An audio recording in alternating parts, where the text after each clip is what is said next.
Moses and the Israelites. The story.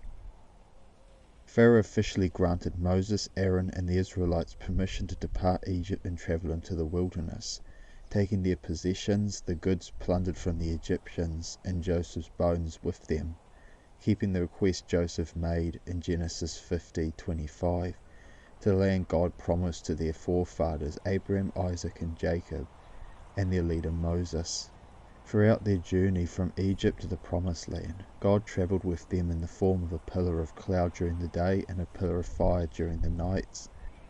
To begin what would become a 40-year journey, God first led the Israelites from the Egyptian region of Ramses, with all their supplies, to Succoth.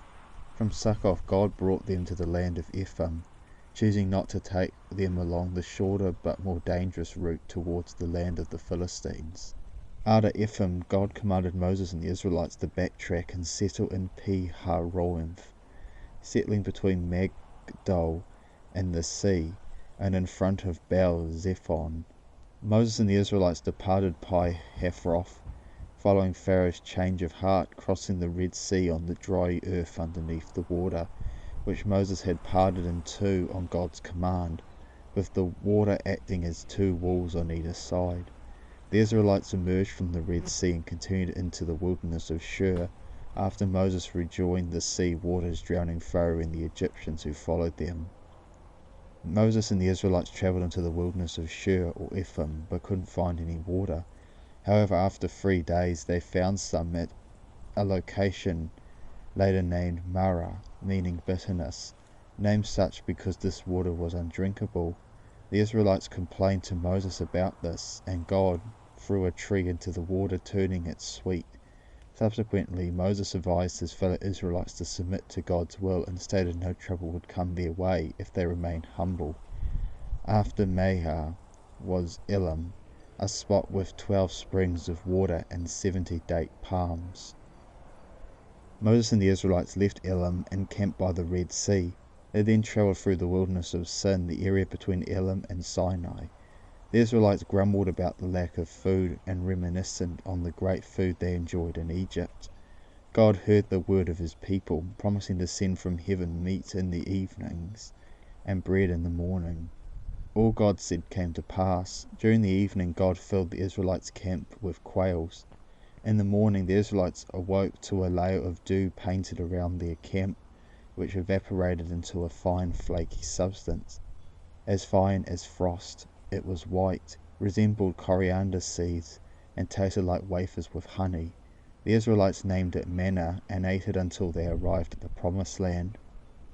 God had several rules concerning the manna. The first was that it could only be collected 6 days a week. The 7th was the Sabbath. The second was that the Israelites were to collect the double portion on the 6th day, so they would have enough for the 7th. Concerning this is the third. For the other 5 days, the Israelites were to only gather enough for that day, otherwise it would grow worms and smell foul. God also required Aaron to fill a jar with an omer, about 2.3 litres or 0.61 US gallons, of manna, and keep it as a reminder for future generations of what their ancestors ate during their great migration. The congregation travelled to Dokkar after camping in the wilderness of Sin. Following Dokkar, they moved to Ulush. From Ulush, the group proceeded to Zephadim. At Zephadim, Moses and the Israelites struggled to find any water, with them demanding Moses provide some. God heard and commanded Moses to strike the rock at Hoab with his staff, and water would spurt out of it. Moses did so in front of the elders of Israel and named where the rock brought water Massah, test, and Meribah, quarrel. Also at Zephadim, Amalek and the Amalekites attacked the Israelites. Moses selected Joshua the son of Nun to lead the Israelites in battle, and Moses, Aaron, and Hur stationed themselves on top of a nearby hill. When Moses lifted his hands, the Israelites prevailed, yet when he didn't, the Elamites prevailed. Aaron and Hur sat Moses on a stone and supported his hands, as he couldn't keep them up. After defeating Amalek and the Amalekites, and Moses' father-in-law and family departed from the journey, Moses and the Israelites continued into the wilderness of Sinai, camping by Mount Sinai. Throughout Moses and the Israelites' stay at Mount Sinai, God commanded Moses to meet with him on top of the mountain a total of 8 times. The first was to offer a covenant to Moses and the Israelite people to cement them as his people, beginning the fulfillment of the promise God made to Abraham, Isaac, and Jacob. The people eagerly accept, and Moses returns to report their decision to God, and God declares will appear in a thick cloud and speak in a way that all the people will hear, so they trust Moses as God's chosen leader, making this the second time Moses ascends and descends Mount Sinai. On Moses' third trip, God promises to appear in a thick cloud in 3 days' time, and commands Moses and the people to prepare in the meantime. 3 days later, God appears with thunder, lightning, and an extremely loud trumpet blast, descending in fire, engulfing Mount Sinai in smoke and causing the whole mountain to shake violently, settling in the thick cloud at Mount Sinai's peak as promised. Moses spoke to the scared Israelites who had gathered at the foot of the mountain as the trumpet blast grew louder and louder. After this, Moses ascended Mount Sinai for the 4th time. On this visit, God commanded and warned Moses that no one could touch the mountain during this time, or they would be put to death. He also instructed Moses to return with his brother Aaron. After Moses arrived back at camp, God delivered for all the Israelites to hear the famous 10 Commandments. The Israelites were terrified and asked Moses to speak on their behalf because they weren't comfortable speaking with God directly. Yet Moses reassured them, saying that God was just testing their faithfulness. God called Moses to Mount Sinai for a 5th time. Alone Moses approached God, who gave him the first section of the 613 laws that the Israelites were required to follow, along with further cementing his promise to give them the lands he promised to Moses at the burning bush.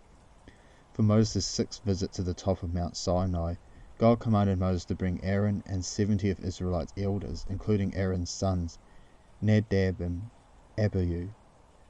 Before the group left, Moses and the Israelites built an altar at the foot of Mount Sinai, and 12 stone pillars representing the 12 tribes of Israel. They offered burnt and fellowship, Leviticus 3:1, sacrifices, and Moses read the book of the covenant to his fellow Israelites, who agreed with every word he recited. To authenticate the Israelites' agreement, Moses sprinkled the blood of their sacrifices on the people.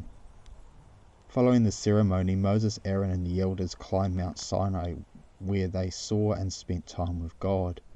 God then calls Moses to continue ascending. Moses did so, bringing Joshua the son of Nun with him. Aaron and the other elders returned to camp. A cloud rested on Mount Sinai's peak for 6 days while Moses and Joshua climbed. On the 7th, God instructed Moses to enter the cloud while Joshua waited at a distance. In the cloud, God gave Moses the 10 Commandments and some, if not all the 613 laws written on stone tablets, including laws for personal and professional business, religious ordinances, blueprints for the tabernacle and its furnishings, the altar, specifications for the priestly garments, and the Ark of the Covenant. Moses stayed with God for 40 days and 40 nights. Back at camp, the Israelites became impatient and demanded that Aaron create them a god.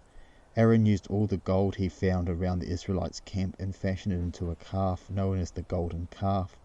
God knew what Aaron and the Israelites had done. Moses saw God was angry and asked why. God informed him that he would destroy the people for their actions. Moses managed to calm God and returned to camp with the 2 tablets. He witnessed the idol and the Israelites worshipping it. Moses smashed the tablets in anger and destroyed the idol, liquefying its remains and forcing the people to drink it. He also verbally disciplined Aaron and the people. The next morning, Moses visited God for the 7th time to plead for the Israelites, offering his own life in their place. God relented but sent a plague to discipline Aaron and the Israelites, but God did not kill anyone. Moses ascended Mount Sinai for the 8th and final time before him and the Israelites left, to receive a new set of tablets to replace the ones he broke. Moses stayed for another 40 days and 40 nights, eating and drinking nothing. He returned, his face overtaken with a divine glow, scaring the people. Still at Mount Sinai, Moses and the Israelites constructed the items God commanded, the tabernacle and its furnishings, the altar and the Ark of the Covenant, and weaved the priestly garments. The 2 stone tablets and the jar of manna were placed inside the ark. Aaron and his sons were ordained and wearing their priestly garments. The altar was ready for sacrifices, and the tabernacle was erected, and all its furnishings were arranged. After everything was anointed and made holy, a cloud covered the tabernacle, and God filled it with his presence. The Israelites only travelled when the cloud or fire left, and stayed when it remained. Moses couldn't enter the tabernacle due to Israel's sin. However, after applying the laws laid out in the book of Leviticus, Moses could. After a long stay at Mount Sinai, the people travelled to Kibroth Hattaavah. Here the Israelites complained about the manna, starting a complaint war between them, Moses and God, ending with God sending quail and a plague. Hazeroth was next. At this location, Aaron and Moses' sister Miriam condemned Moses' marriage to a Cushite woman, which had occurred at some point. An argument ensued between the three, with Miriam the most vicious. Angry, God scolded them, and Miriam developed leprosy. Moses begged God to remove her leprosy, and he did 7 days later. Afterward, the congregation moved into the wilderness of Paran, camping at Rifmam.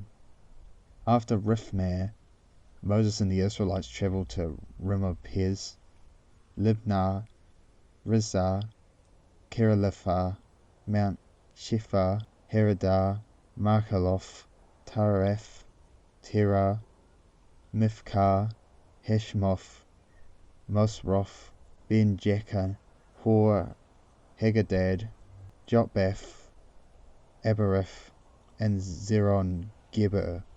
They encountered many trials, including complaints, plagues, and rebellions. Like the rebellion of the sons of Korah, spied out many lands, and Moses received more laws from God. After Zeron Geber, the Israelites camped at Kadesh, located in the wilderness of Zin. Like times before, they struggled to find any water. God commanded Moses to speak to a rock he'd show him in the presence of Israel, and water would appear. However, Moses did not. He lost his temper in front of the people and struck the rock with his staff. The water came, but God was angry with Moses and forbade him from entering the promised land. Also, Moses' sister Miriam died and was buried at Kadesh.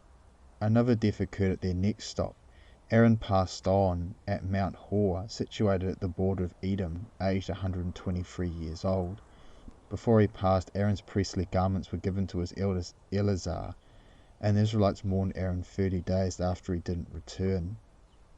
Following Mount Hor, Moses and the Israelites travelled and camped at Zalamoth, Punnon, Oboth, Abram at the border of Moab, Dibon-Gad, Elam Dibalathim, the mountains of Arabim, before Neob, and ending their 40-year journey in the plains of Moab, settling by the Jordan opposite Jericho, from Beth Jeshimoth to as far as Abel Shittimim. During this stage of the trip, Moses and the Israelites encountered many tests and successes. One of these consisted of God releasing snakes to attack the Israelites for their continued rebellion. Yet God saved those who looked to the bronze serpent he commanded Moses to create and attach to the top of his staff.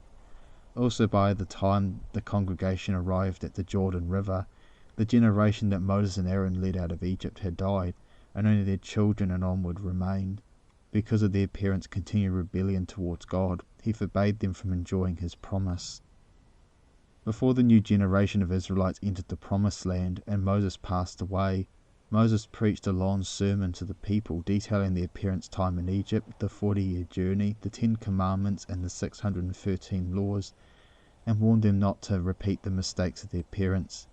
Yet after his speech, Moses prophesied that they would. Moses also gave the Israelites a song and blessed each of the 12 tribes of Israel. Moses' final act as leader was commissioning and blessing Joshua the son of Nun as the Israelites' new leader before climbing Mount Neob, where God showed him the promised land. After this, Moses died aged 120, leaving behind the legacy of Israel's greatest prophet until the Lord Jesus Christ arrived. Digging deeper. Although there is a lot we could discuss in this section, we'll focus on Moses and the Israelites' time at Mount Sinai, specifically the 10 commandments, the 613 laws, and the Tabernacle, Ark and the Covenant, and the priestly garments, which are some of the most important and impactful parts of the biblical story. These laws would make up Israel's legal system on their journey to the Promised Land and after they possessed the land.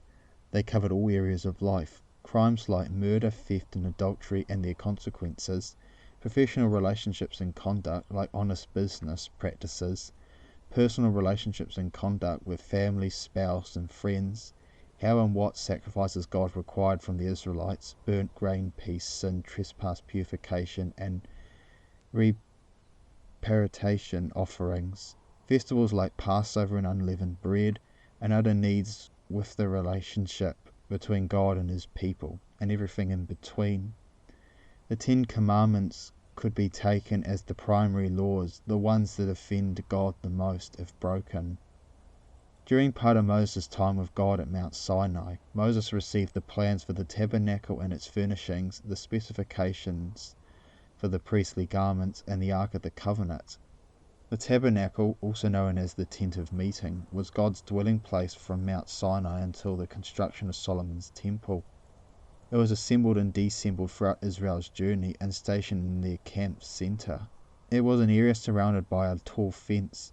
It had a large tent at the back. In the tent, the Ark of the Covenant was placed at the rear of the tent and behind a veil curtain in an area called the Holy of Holies. Inside the rest of the tent was the table of showbread, incense altar, and lampstand.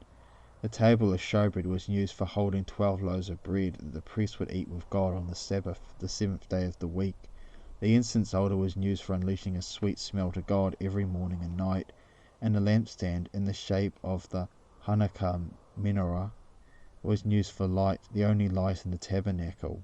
Outside the tent in the court was the laver, used for ceremonial washing, done always before completing any task in the tabernacle, and the altar was used for all sacrifices. The priests were exclusively from Aaron's family, as recorded in Exodus 28:1, and had no land inheritance from God, along with the other members of the tribe of Levi. The Levites were selected by God because they didn't participate in the golden calf idolatry. The priests were commanded by God to wear special garments, with the details given to Moses on Mount Sinai. The most interesting part of these clothes is the breastplate that consisted of 12 different gemstones, representing the 12 tribes of Israel and the characteristics of God. Finally, the Ark of the Covenant, also known as the Ark of the Testimony or the Ark of God, comprises of an acacia wood storage chest decorated with gold, 2 acacia wood staves covered in gold to carry it, and a lid called the mercy seat, which had 2 cherubims facing each other and was constructed of pure gold. The 2 stone tablets with the laws and commandments, the jar of manna, and after he died Aaron's staff was stored inside the ark. As mentioned, the ark was kept in the Holy of Holies, part of the tabernacle, and in Solomon's temple after it was finished. God also commanded the Levites to carry it on Israel's journey to the Promised Land, which carried on with the Israelites bringing the ark to battles after settling in the land, probably to have God's protection and victory. However, there is a theory that the ark was stolen by Nebuchadnezzar and his men during the exile, or that the prophet Jeremiah hid it along with the tabernacle and incense altar in a cave. Both ideas sprung up because the ark isn't recorded as existing from that point onward. Either way, these are just theories. Although the laws, 10 commandments, and these objects aren't essential for our relationship with God because of Jesus' death and resurrection, they're still important. The laws surrounding sacrifices, offerings, and various other commands don't apply. Many of them about personal and professional relationships and conduct do, and are necessary to have a happy and safe society. The tabernacle, Ark of the Covenant, altar, and priestly garments are important to remember and respect because they are part of our spiritual heritage. What to learn? What should we take away from the story of Moses and the Israelites' time in the wilderness? Again, there's a lot here, but the common theme throughout is the Israelites' consistent unfaithfulness towards God. The Israelites complained a total of about 10 to 15 times to Moses, Aaron, and God during their journey from Egypt to Canaan, about things like hunger and thirst, not enough or what they had to eat or drink, Moses and Aaron's leadership, and about their ability to complete and fulfill what God promised. On each occasion, the Israelites forgot or ignored that God either provided for their needs or vowed to protect and care for them, showing their lack of faith and trust in God. Eventually, the Israelites' attitude grew so bad that God forbade the Egyptian generation from enjoying his promise. How does this apply to us today? At some points during our lives, we too can forget all the things God has done and does for us, just like the Israelites. Unlike the Israelites, God wouldn't withhold any of his promises to us. Yet in saying such, we still shouldn't forget what he's done and be grateful for what he has, because without him we would have nothing.